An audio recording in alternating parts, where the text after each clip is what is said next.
నెమ్మది ఇచ్చేది కావాలని కోరుతున్నాం. హల్లెలూయా. నెమ్మది వచ్చేది కావాలని కోరుతున్నాం, నెమ్మది రావాలని కోరుతున్నాం. మనిషికి ఎక్కడ నెమ్మది, చాలా మంది మాట్లాడతాం ఏడికి పోయినా బొందలకు పోయినాక నిమ్మలం ఉంటుంది మనిషి. ఇక్కడ అంటున్నాడు అందులో పోయిన తర్వాత నువ్వు ఏమీ సాధించలేవు. మాట్లాడతామా?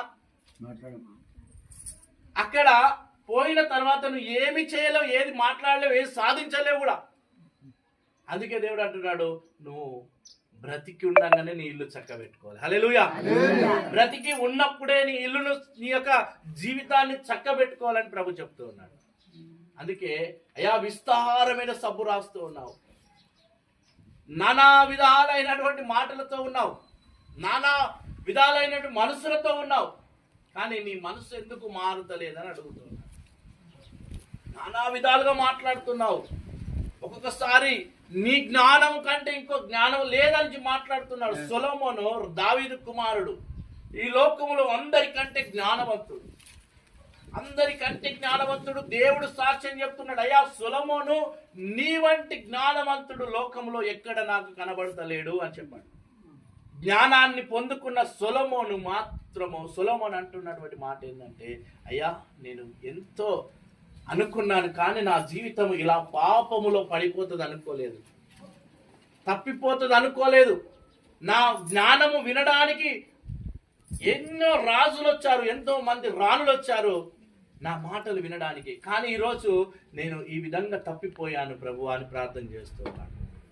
ఈరోజు నా జీవితంలో కూడా అయ్యా నా జీవితాన్ని అయ్యా మీరు పట్టుకోండి ప్రభువా, నన్ను నీ చేతితో పట్టుకుంటే నేను తప్పిపోను, నీ చేతితో పట్టుకుంటే నేను తప్పిపోను, నీ మాటతో పట్టుకుంటే నేను తప్పిపోను, నీ మాట నా హృదయంలో ఉంటే తప్పిపోను.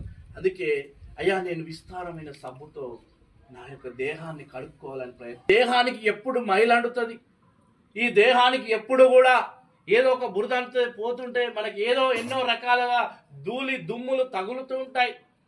ఇవి నీ శరీరానికి తాకేటివి నిన్ను ఏం హాని చెయ్యవు, నిన్ను శరీరానికి తాకేటివి నీకు ఏ హాని చెయ్యదు.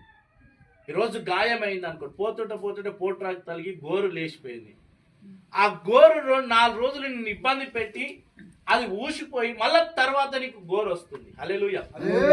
అంటే దానివల్ల నీకు ఇబ్బంది కాదు.